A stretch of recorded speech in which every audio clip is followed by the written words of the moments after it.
Can you hear me? Blog Talk Radio.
Bigfoots Pad Paranormal Team. Welcome to another edition of Bigfoots Pad Paranormal Radio.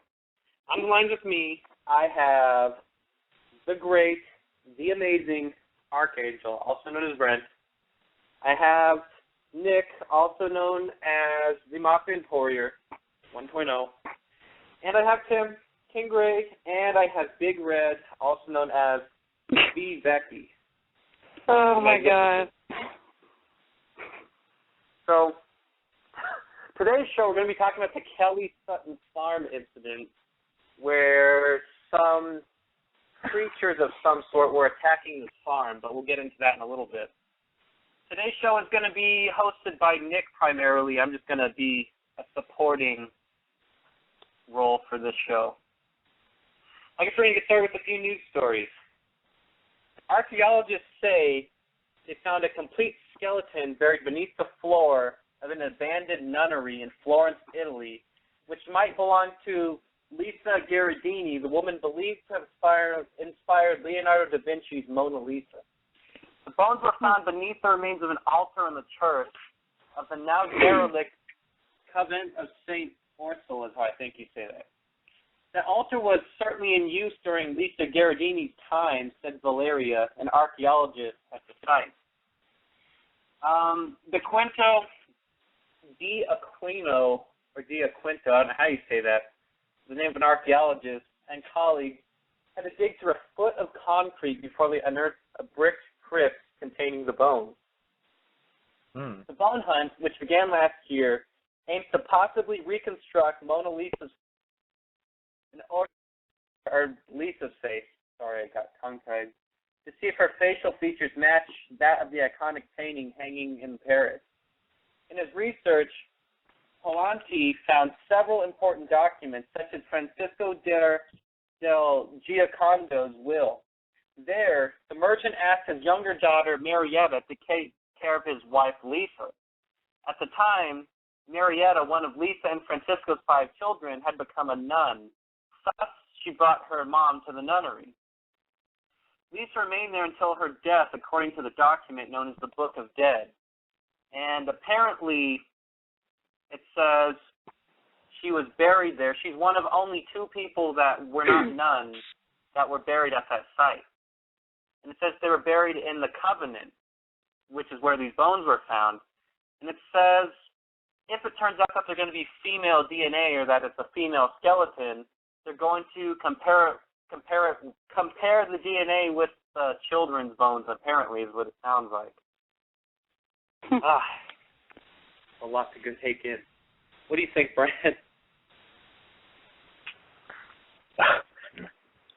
I don't know. I wasn't really paying paying that much attention to that. Sorry about that. Well, what about you? I heard part of it. So they think they found the bones of the woman that was Mona Lisa, that was the painting was inspired by. Is that what you're saying? Yeah, the Lisa Gherardini. Yeah, they think they found, because I guess it said that she died at a nunnery where her daughter lived, and there was 2 skeletons of 2 people that weren't nuns that were there, and they think that one of them is her. If it's not her, it's some other lady. Yeah, that's pretty interesting. I think I might have seen an article. I didn't go read it, but it was probably on Yahoo, like a headline on Yahoo, I don't know, months ago. I probably saw that. But, yeah, that's pretty interesting because, of course, it's such a big mystery as to who she was, so that's pretty cool if they could find out. Yeah. Although, if it remains a mystery, that's cool, too. I'm fine either way. What do you think, Nick? Yeah, people have been speculating for a long time about who Mona Lisa was, so this would just kind of put put an identity to the face of the person in perhaps the most famous painting in the world. Yeah. I know Brent knows who it is. I do. But, yeah, I think it'd be cool because I know a lot of people thought that, she wasn't even a real person, but it would be cool if they found out who it was.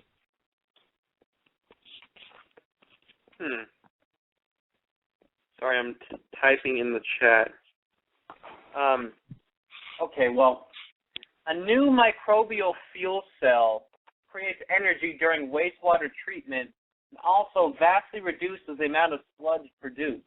The Israel-based company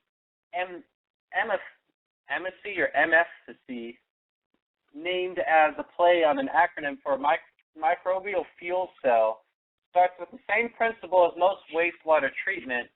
The water is aerated so bacteria in the liquid break down organic material in a closed series of containers known as a bioreactor. So they're saying that they could use wastewater now to make fuel, or to use it for energy purposes, which is kind of interesting to me. At least it'll save us from doing all these save all that. Yeah, and then Nick could drink it, too. Yep, exactly. Drink it, right? I think I'll pass on that.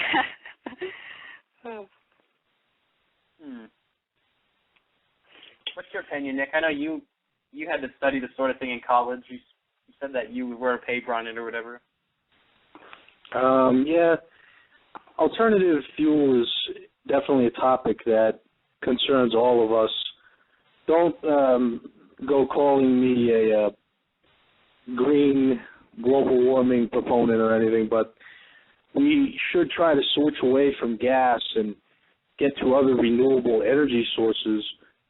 So if we are able to do this through the technology the Israelis just found that was in this article, then we definitely should embrace it and try to make it, the energy of the future, I guess. Yeah. Yeah. Yeah, that's a whole other radio topic in itself about the green movement, but we'll talk about that some other day. Becky's an expert. Sure. She invented the electric car, and she still has it. Well, here's my other one. For 2 million years, the rock lay undisturbed, containing a hidden secret and perhaps one of the most important archaeological finds ever in human history. For another few years, the rock lay undisturbed in a laboratory until a technician noticed something strange sticking out of the back. Opening up this rock, the South African scientists discovered what they called the most complete skeleton yet of an ancient relative of man, hidden in the rock, which was first excavated from an archaeological site 3 years ago. University of Witwatersrand. Man, that sounds different. The guy's name is Lee Berger. He said the remains of the juvenile hominid skeleton of the Australopithecus species constitute the most complete early human skeleton ancestor ever discovered. He said, we discovered parts of a jaw and critical aspects of the body, including what appear to be a complete femur, ribs, vertebrae, and other important limb elements, some never before seen in such completeness in the human fossil record. And it says that they also found a few teeth along with it. And in that same archaeological site, they found 3 other skeletons in the past. So they almost have a full entire skeleton, which is interesting, I guess. If you look at the pictures of the skeleton, they have about half of the skeleton. Because what do they call it, Nick? The really early one, Sally or Susie or something? I believe it was Sally. Lucy. It was Lucy. Lucy, yeah. Lucy, I guess Lucy is, I don't know if it's older than this or not, but Lucy isn't as complete as this one is. That's pretty cool. But and it's supposed to be the oldest hominid skeleton ever found. Is that what you said? Yeah, that's what I was saying. It's either the oldest, most complete skeleton or the oldest ever found. I couldn't really see what they meant with that. Okay, well, it's pretty amazing, though. It sounds pretty cool. Sorry, I'm talking in the chat. But I was some team news. This Tuesday at 10 o'clock on the Sci-Fi Channel, I'm going to be on Haunted Highway with Jack Osborne, if anybody out there watches that show. And I'm going to be on the Hellhound subject on that show. But what else is interesting, we were contacted on Friday by another TV company to do another TV show about life after death and reincarnation. So I guess we'll keep you guys informed on all that. Yeah, I hope they put that show on YouTube. Did you say it's called Haunted Highway? Is that what it's called? Yeah, it's called Haunted Highway. It's with Jack Osborne and Dana Wilson, I think it is. I haven't seen it. I mean, I don't have cable right now. So, yeah, I'll have to see if I can find it on YouTube because I'll definitely want to watch it, yeah. Well, I know if you go on Amazon.com, you could download, I think, 2 of the 3 episodes that came out so far for free. Okay, well, I might have to do that. I have to check it out. I don't know if my episode specifically will be free to download or not, but I guess we'll figure it out during the week. Yeah. But yeah, Nick, is there any way you could get started with today's topic real quick? I'm going to have to step away from the line for a second. Yeah, I definitely can. As Jeremy said earlier in the show, we are doing the Kelly Sutton Farm incident today, which is one of the most famous and close encounters with the third kind that has ever occurred. It was on August 21st, 1955, on a small farm outside of Kelly, Kentucky, in which this really strange incident took place. At approximately 7 p.m., a gentleman by the name of Billy Ray Taylor, who was the owner of the farmhouse, saw a UFO fly into a gully or a small canyon near the farm. The UFO was said to be disc-shaped. It had lights flashing on the side of it, and I say this in quotes, all the colors of the rainbow were flashing. This was according to Mr. Billy Ray Taylor. Mr. Taylor then went back to the house and told the other inhabitants of the residence what he had saw, and they didn't believe him. They thought that he was drunk and just making up some far-fetched story. They said that he probably had seen a shooting star or a comet. Well, approximately 30 minutes later, after this sighting of the UFO occurred, the dogs on the farm began to bark very loudly, and they sounded very distressed. When this happened, the Sutton Farm men went to see what the commotion was, and they noticed a glowing light coming from the field close to the farmhouse. The light came closer and closer, and coming from the field, a 3.5-foot tall creature with a round, oversized head, very large eyes that emitted a glowing yellow light that had arms stretched out very long, topped off with hands crowned with claws. It's a pretty weird-sounding creature there, Tim, isn't it? Yeah, this is one of my favorite cases. But Nick, you've seen the picture of these creatures, right? Yeah. I mean, what would you compare it to? It looks something mixed between like a gray and a gremlin, doesn't it? Yeah, it looks like a gremlin.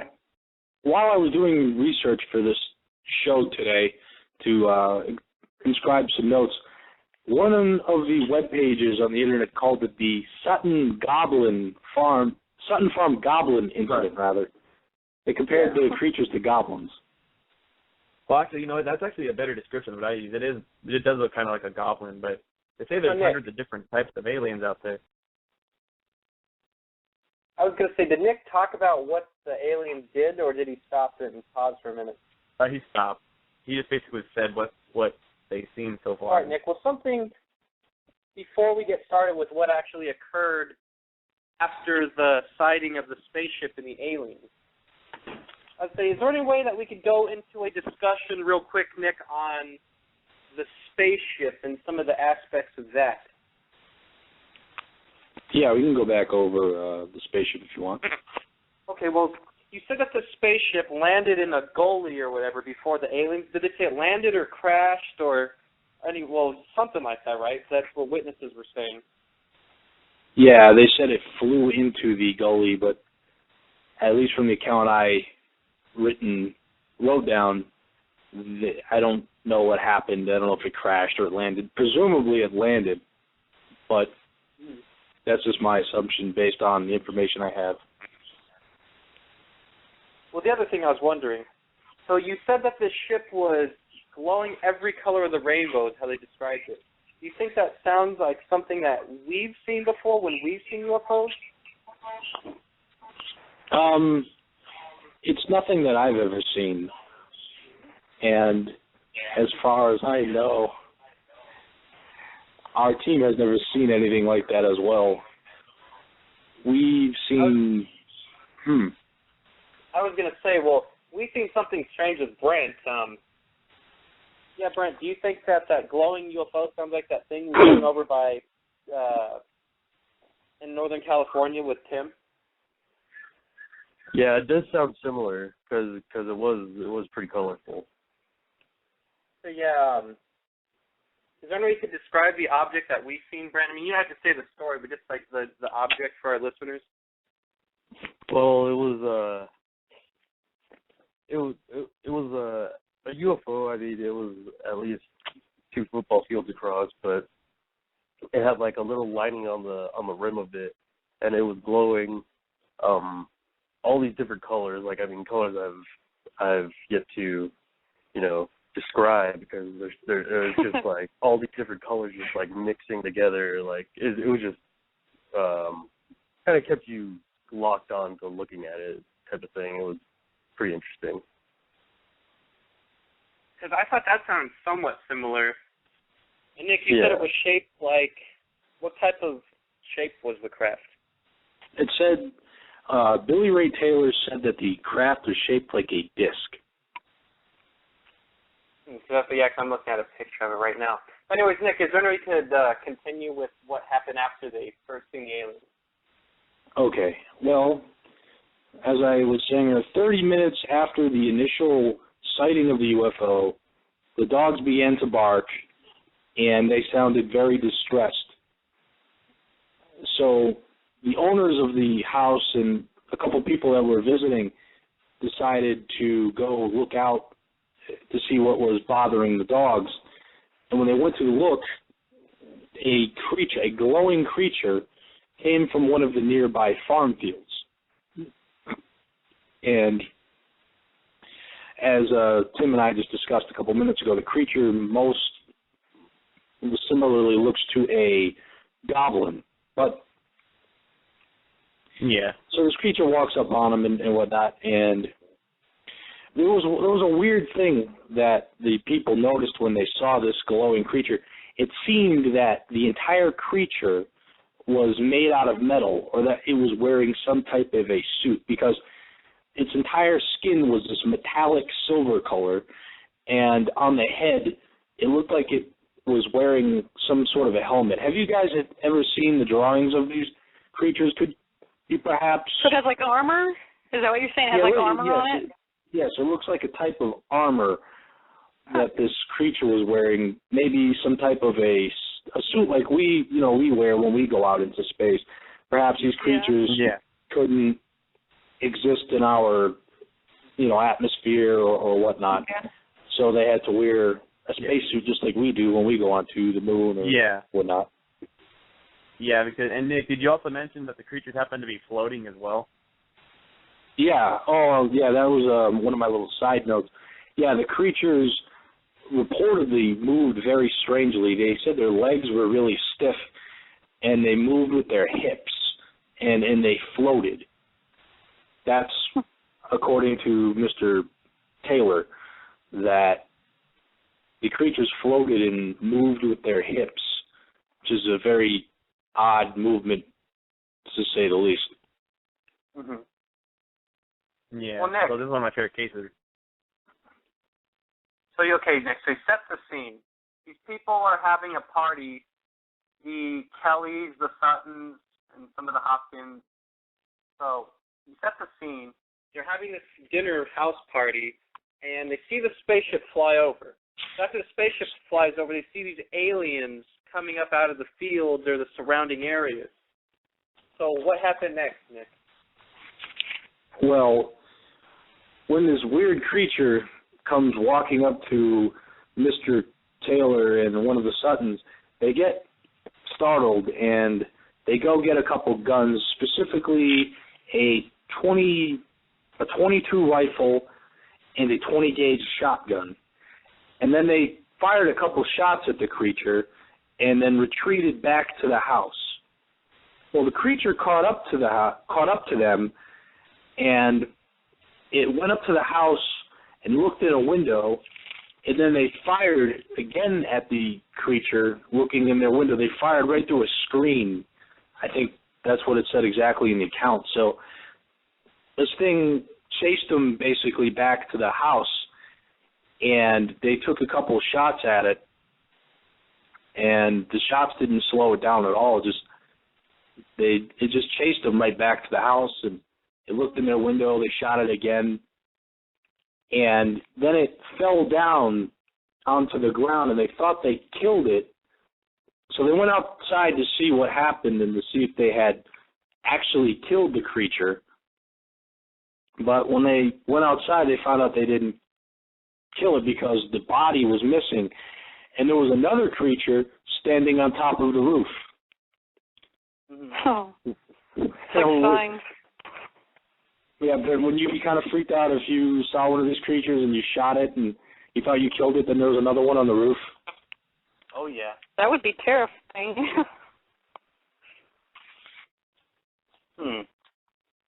So these creatures are trying to break in their house, basically, and try to get at these people, right, Nick? Yeah, apparently.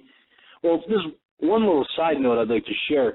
During this whole incident, all the witnesses of the incident said that the creatures never displayed any aggressive behavior.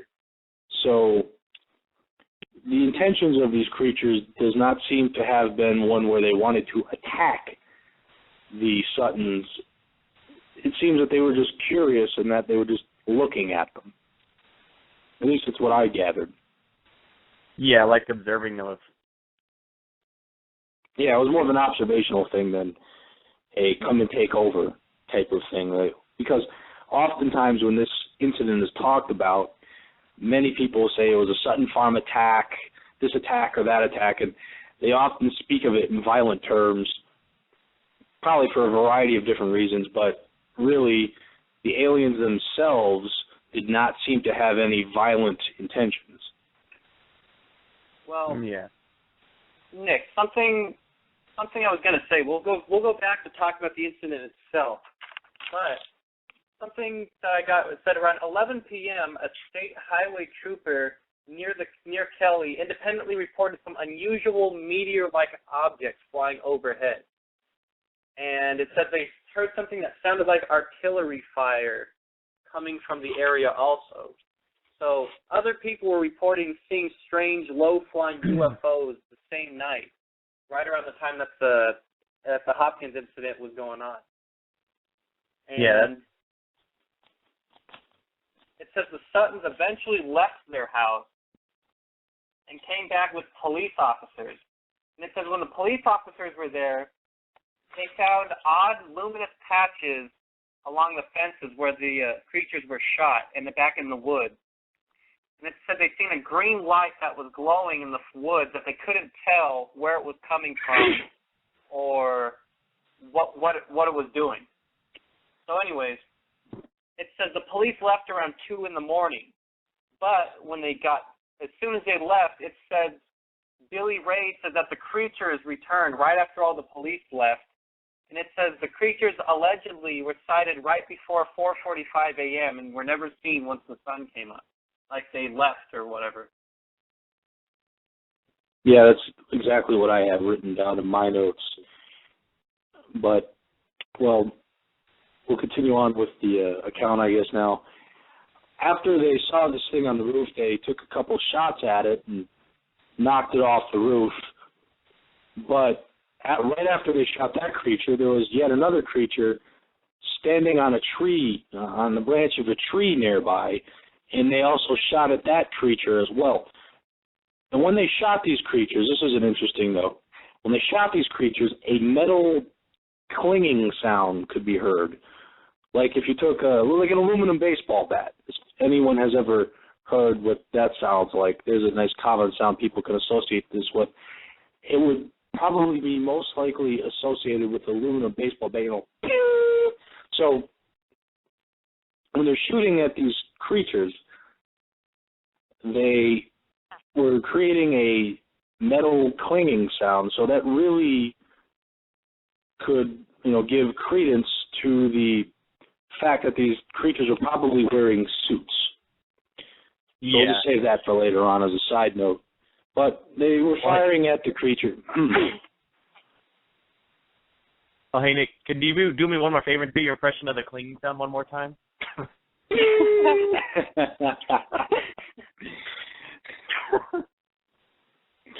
Some onomatopoeia for you. Well, when they fired at the creature in the tree, it fell off the tree onto the ground. Again, though, they didn't kill this creature. It got up and then it ran away into the nearby woods.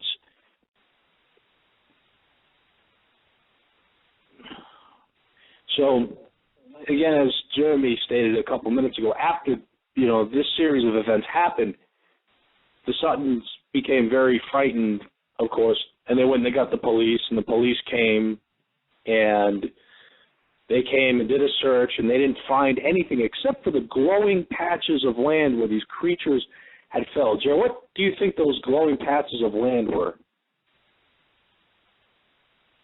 Well, so Nick, do you think that the creatures were trying to put up some sort of a defense by getting more of them to come on the property, or do you think maybe they just wanted to look at these people, or why? What's your opinion on why they were there?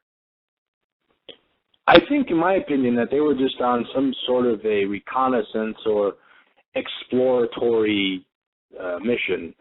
They didn't come to invade, like I said at the beginning of the show.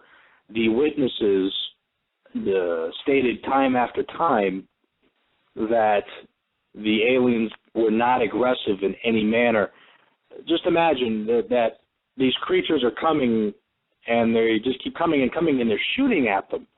Yet they're not displaying any aggressive behavior. So when you put two and two together, they do not seem to have any aggressive intentions because they didn't fight back. So in my opinion, to sum it all up, I just think they came here to explore and see what was going on. Yeah, me too. But do you think that the other theory, though, maybe their spaceship crashed and that was just the closest civilization, I guess you could say, to the crash site? Maybe that's why they were there? that's a possibility too. You can just compare any type of a wreck. Just look at car wrecks here on Earth. If you're out in the middle of nowhere and you break down, you're going to go try to find some type of a person to help you out. Maybe the aliens were thinking the same thing, that since their ship crashed, that they should go look for some aid. It's possible. I don't know really because the information is not there, but that's definitely a possibility. So, Brent, why do you think they were there? I don't know. It kind of sounds like they were, like, maybe observing the family or something. Because I mean, they, like, from what Nick was explaining, they did not sound like they were like retaliating towards the towards the guys shooting at them. Well, the other thing I was going to bring up too is, where do you think they went? If it says they vanished when the police showed up and then they came back and disappeared again when the sun came up. I don't know. I mean, do you maybe think they're trying to regroup they flew away, or do you think maybe they just, I don't know. Maybe they just got back in their ship. I was like, well, you could think about it and compare what they were doing to what we would do. Have to hear that noise at least once a show. I think I've heard that noise, I don't know, every week for the past 4 years. It's kind of funny. But I just wanted to throw that out there to kind of lighten the mood up a little bit. But if you think about it, you go turn on the Discovery Channel and go watch somebody like the crocodile hunter, some researcher who goes out into the African savanna and watch them try to document and research lions. They try to get as close as they can to the lions. But as soon as the lions start to get a little agitated, they have to back off because they are in fear for their safety. I assume the aliens would do the same thing. If they are trying to research human beings, they come down and they go to this farm and they start studying the humans as close as they can, but as soon as the humans start firing at them, they feel threatened for their safety, so they back off. But later, when things die down, they come back again, just like a human would do with the Pride of Lions, to try to find out more. Well, someone in our chat room is saying, do you think maybe the aliens already knew the outcome, that the people were going to try to harm them, or maybe it was some sort of an experiment on their part, is what they're saying on there? Well, that could possibly be too. Yes, it's an entire possibility. Again, I'm only drawing inferences from the information that I have, which is only a few pages of notes and what I have heard from in the past. But I think, again, in my humble opinion, that it was just a matter of aliens doing research about human beings.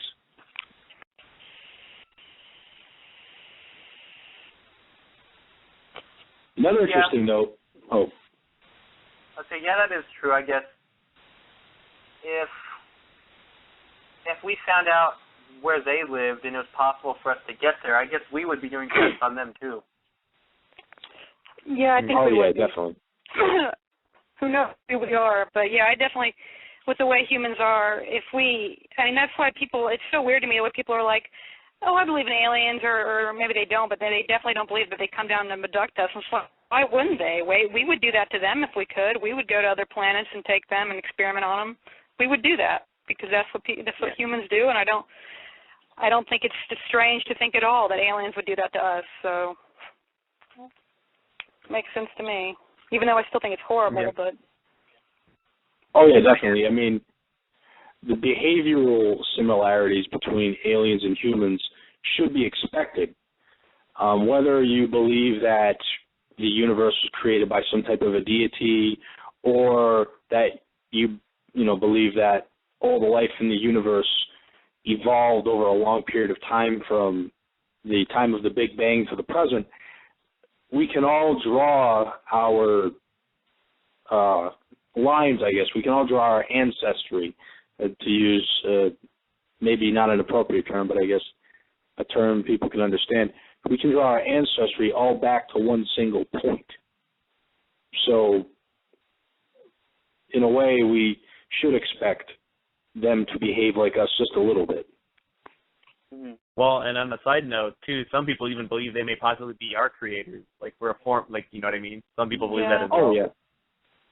Oh, yeah, we could be the experiments of aliens and whatnot. Again, a totally different show. But, yeah, we can all trace ourselves back to the same point, to one origin, whatever that origin may be. There's a lot of theories, obviously, floating out there in the world. But another interesting note about this is the Air Force was called in by the police to come do an investigation. It was important enough for the police to have to call the military. I think that's a very interesting note. If this was just some hoax or some person is making up a tall tale, then the police themselves could have probably just said, they're just a bunch of crazy idiots. They're drunk. They're, whatever. They're intoxicated on something else. Just ignore them. Let them be. And we'll, just forget about it. But the police themselves, after doing their search, felt that the Air Force should be called in. What type of significance, Tim, do you think that has, if it has any? Well, a lot, because also you have to remember it's the beginning of the Cold War as well. They're trying to focus their resources abroad rather than at home. And I mean, yeah, it would take a lot for the Air Force to have to go out of their way to go over there, you know what I mean, and do their own investigation and everything. Yeah, so I find it very significant. Like you said, they had to go out there and see what happened, see if they could possibly see if there's anything they could learn from what happened.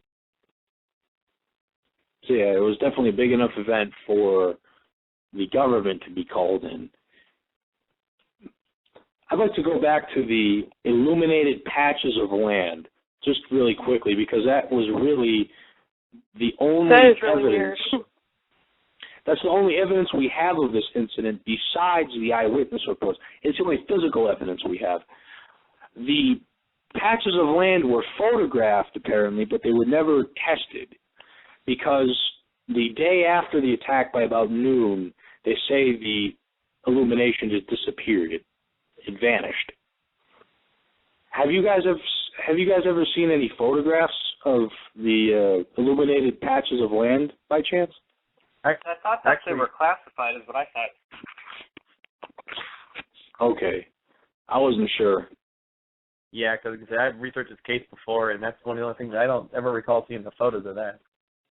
I'll buy that for $1. Yeah, those are in the good old hands of Uncle Sam right now. Oh yeah, the good, very transparent, very friendly hands of the government. Yeah. I'm not going to get political. I've already gotten political today with the news and global warming. But Nick, I know earlier. I know something. You said earlier that you wrote down some of the military's explanations of what they thought happened. Some of those were kind of funny. Is there any way you could talk about them? Oh, yeah. I'm going to have to try to keep a straight face when I read these. Okay, the official Air Force explanation to this incident was this. Apparently they said that the Sutton did not see aliens. Rather, they saw a chimpanzee or some type of a monkey that purportedly escaped from the circus that was spray painted in silver. They said the monkey escaped. Okay, I'm sorry. That always, the first time we did this show, I cracked up just like I am right now, because that's more silly to me than swamp gas and weather balloons. Silver painted monkey. It says, Nick, it says the Kellys said that this explanation was not only speculative, but they thought it was absurd. They said monkeys are hairy creatures, they have long tails, and are notorious chatterboxes. They said monkeys struck by bullets would die. And he said no amount of optical illusion could say that. It was insulting to them that the military said that, is what one of the Kellys was saying. Oh, definitely. I would be very insulted if they told me that as well. Well, and it gets better, too, because they claim there was a circus. I know, which I've done research. There really was a circus that happened to come nearby, but, of course, there's no reported animals missing, so they again, goes to speculate they were lying and just BSing. Oh, definitely. What do you think, Brent, of the monkey explanation? Ridiculous. Yeah, well, there's another theory out there offered to us by Stanton Friedman's very good friend, Mr. Joe Nichols, who I think is the owner or CEO or something of Skeptical Inquirer. He said the Suttons did not see a monkey, they did not see aliens, but rather they saw great horned owls. That made plinking sounds when they went shot. Exactly. And these people hadn't seen owls before. I mean, I would think these people would have seen them before. No, owls were. Oh, I know. So. Where was this farm anyway? I don't think I heard. Oh, Kentucky. What town and state? Kentucky. And have you guys read anything about the credibility of the witnesses? I mean, do you know anything about the people actually involved, if they were actually credible people? Actually, yes. The neighbors said that the Suttons were very honest people, that they were not the type to lie. The Suttons, here's a bunch of my notes that I made to kind of show the credibility of the witnesses. The Suttons never profited off of this incident ever. And throughout the years when they were talked to, beginning with an interview with a radio DJ the day after the incident, their story, Bud Ledwith of WHOP Radio, to be specific, interviewed 7 of the witnesses and said that their stories were all consistent. So beginning with that first interview, throughout the decades, their stories stayed consistent. So when you put all those things together, you get some pretty credible people, in my opinion. Yeah, and I guess they stuck to their story till, the days they died, or assuming, I don't know if they're still alive or not, but I guess so. No one's ever debunked it, or they've come out and said it was a hoax, that they've stuck to it being real all this time. Oh, yeah, well, one of the, they're not alive anymore now, but one of the Lucky Sutton's daughter, Geraldine, well, I'm getting tongue-twisted here now, was talked to about 10 years ago, and she said, I quote, "He never cracked a smile when he told the story. He got pale, and you could see it in his eyes. He was scared to death. Whenever he told the story, he was very, very serious about it. It was not a laughing matter to him. He felt that he had experienced an alien encounter until his death. And his children and friends also believed what he had said and what the other witnesses had said about what they saw that night." Yeah, not just that, too. For the fact they called the police right after it happened, too, is another, leads to more credibility, too, because it's, I mean, that costs a lot of effort and manpower. Exactly, that costs a lot of manpower, especially during the early Cold War years.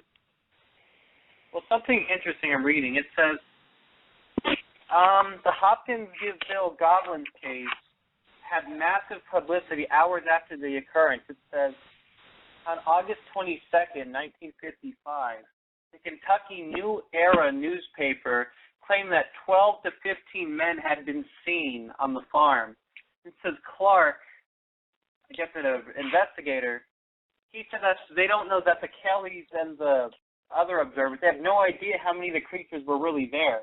The only thing that they were certain is that there was at least 2 of the creatures, because it says they never saw more than the 2 at the same time. Yeah. Well, here's another interesting side note that would also, 2 interesting side notes, actually, that give credibility to the witnesses. they did some tests on the witnesses at the time of the incident, and they found that Billy Ray's pulse was found to be 2 times the normal average of a human being. And also, the police and I believe some medical personnel said that these individuals were not intoxicated on any type of a substance, because one of the theories thrown out there by people is that they were drunk off moonshine and were seeing some wild things. But the first responders who went to the scene of this incident said that these people were not intoxicated. So that throws that skeptic theory right out the window. Yeah. Well, Nick, sorry to take a step back. I'm reading some of the witnesses, what they were saying about the incident. It says the witness has said that, for instance, if the creatures were shot, they wouldn't fall to the ground, they would float to the ground. And he's saying almost as if there was some kind of a device of some sort keeping them from falling like normal gravity would, you would think. This is what one guy was saying. And the other one was saying, like you were saying, their legs were motionless. They said basically useless, and that's what he was saying. Do you think maybe that their legs were useless, or do you think maybe whatever that anti-gravity device was that they were floating with is what kept them from moving their legs? Yeah, that's definitely something that we should also take note of, because if these things were from this earth, they would have fell to the ground very hard. Everything falls very hard to the ground because of gravity. But these things had some sort of an anti-gravity device in their suits, so it made them float down to the ground easier. That's not something an owl nor a monkey can do, or anything else that I can think of. Spray painted silver, it can. Well, maybe that one monkey, maybe. Yeah. And by the way, Nick, can you please make the clinking sound one more time, please? Well, Nick, here's something interesting. An interesting note. We were saying that, well, Stanton Friedman said there's no such thing as anti-gravity, and there's no way that you could manipulate gravity. So if that's the case, does this prove his theory wrong, or are you saying this is wrong, do you think? Or maybe if that's the case, then what happened? Like, well, how were they traveling? Well, I dare not. I'm putting my neck out there. I don't really want to argue with a nuclear physicist like Stanton Friedman, but I think this proves his theory wrong. And that's not necessarily a bad thing, because science by very nature is self-correcting. It's always changing, and it always is transformed in the light of new data. So when you find out something new, you have to go back to the drawing board and redraw your theory. We've been doing that for thousands of years, so that's not really a big deal. Yeah. So I think this disproves his theory. But it's possible that they could have had some other type of system which would allow them to float down to the ground easier. Maybe they had some type of propulsion system, or maybe they had something, maybe like a jetpack or something like that, or they had something that did not manipulate the gravitational fields, but maybe they had something that manipulated the magnetic fields of our planet. So that's just a couple of ideas to throw out there. Well, Nick, sorry. Apparently, people in the chat room want me to clarify something. You said we've been calling them the Hopkins and the Kellys, but let me straighten this out.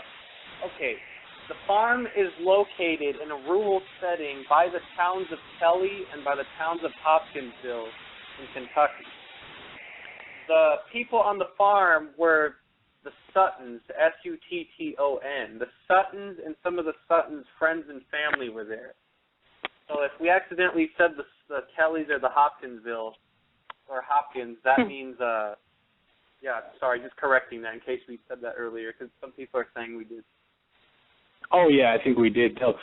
Those names are thrown out on the Internet like nothing when talking about this incident. I personally call it the Sutton Farm incident. Then there's the Kelly Farm, the Hopkins, and it gets confusing when they throw all these terms out there. But, yes, the Suttons were the people, and Kelly was the location. Yeah, because I accidentally said that earlier, the Hopkins and Kelly, I accidentally said that earlier, so I was just clarifying that. But,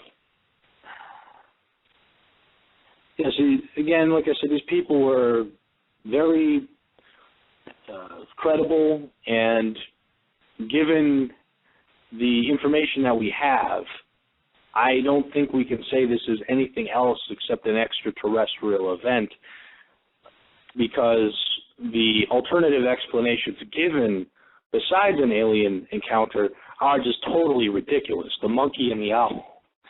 I mean, you could probably find somebody else to come up with some other absurd, skeptical answer, but I think this is a very genuine extraterrestrial encounter. And so. After the encounter, the encounter became very popular very quickly. Just a couple days after the incident, a newspaper, I think it was called like the Kentucky New Era, I believe, said in a headline, and I quote, 15 little men had been seen at the farm. So the newspaper got wind of this very quickly, and the Sutton Farm became a tourist attraction for a little while. And many people drove out there to go see the Suttons and see the farm and the area around it. And it got so bad, I believe, that the Suttons themselves just kind of threw their hands up and said, no more. Is that a correct historical account there, Tim? Because I know you know a little bit more than I do about this case. Yeah, they did. They actually got to the point where they got tired of it, and they were trying to stay out of the public eye. Well, it said that they started charging like a fee to go on their land to take pictures or do whatever because they started getting annoyed of all the people coming to their land and everything, which made some people think that's why it might have been a hoax. No, but I understand. They just got upset, and they're like, okay, if you want to really come here, well, all right, fine, I'll start charging you, and that would try to make a lot of people back off. Yeah, I mean, I understand why they did it. They got overwhelmed. It just became too much. All those people coming and bothering them. I'm sure you won't want all these people coming onto your land and to your house and everything. Here's Johnny. Yeah. Well, the funny thing is I was looking at modern day pictures of the farm. Have you seen any of these, Jeremy or Nick? No. I haven't, no. Yeah, there's not much there. It looks like there's kind of a shack there nowadays. It's not lived in from what I'm aware of, but personally, if we were in the area, I wouldn't mind stopping by and seeing it, but like before it happened, you know what I mean? If we were there, we have to spray paint Brent silver and let him loose on the land and make him look like an alien. You get photos of that. What do you think, Brent? Sound like a good idea? Yeah, definitely. We could turn to the Metter-Porier alien incident if we spray painted Brent and had him run around. Yeah. Metter-Porier. That would be pretty funny.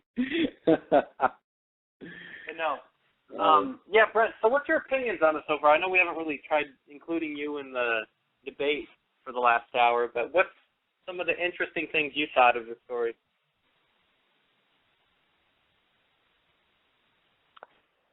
Who are you asking? Sorry, Oh, Brent? Yeah, I was asking Brent, what do you think some of the more interesting aspects of the story, since we haven't really gotten to hear for your input on this show so far? I don't know. I've heard the story before, but I just think it's strange that they shot it, and it's kind of like shooting a robot type thing. They shoot it, and then it just like gets back up, like, oh, something's wrong. Mm-hmm. Kind of. Do you believe in the theory that they're wearing body armor of some sort, Brent? Yeah, in a way, yeah. Or they had some kind of really weird skin or hide that kept the bullets from getting through? Yeah. The other thing, Nick, someone's asking us right now on Facebook, do you think it could have been a possibility that these were mechanical creatures of some sort?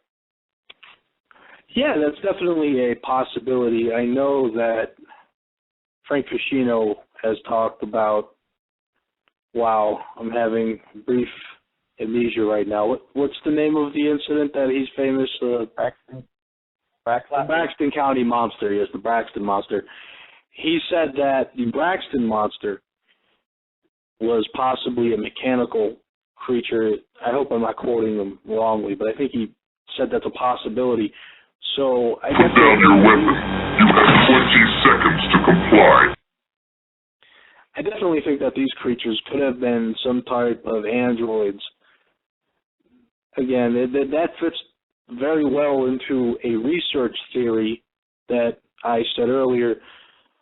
Us human beings send robots out into space all the time to find things about different planets. You know, just look at the Mars rover, for one example. So maybe these things were high-tech Earth rovers sent from another galaxy. I definitely think that's a possibility because these creatures did look like they were made out of metal, or at least they must have had metal suits. Well, we have about 3 minutes left in the show. I was going to say, for our listeners, if you want to hear more information on this, you could either send us an email at bigfootspad@yahoo.com, or you could listen to part 1 of the show. I think it was from last year sometime. I don't really recall the specific date, but yeah, this is part 2 of a part. Part 1 is from a year ago. But also, I would like to thank everybody that contributed to the show for today. All of the panel that's on the line, everyone that asked questions, and listeners. And again, you're going to want to tune in next Saturday at 3 p.m. Pacific. We are going to have another radio show. This time it's going to be on the Battle for Los Angeles, the San Pedro UFO incident with the military. But, yeah, Nick, would you like to end the show or have say our goodbyes for the panel? Yes, I'd like to thank all the listeners out there for tuning in today. I'd like to thank all the panel, Jeremy, Tim, Brent, and Becky for calling in and offering their contributions. And I'd just like to personally say have a good night and a good week. Yeah, thanks, everybody. Thanks, Bye. everyone.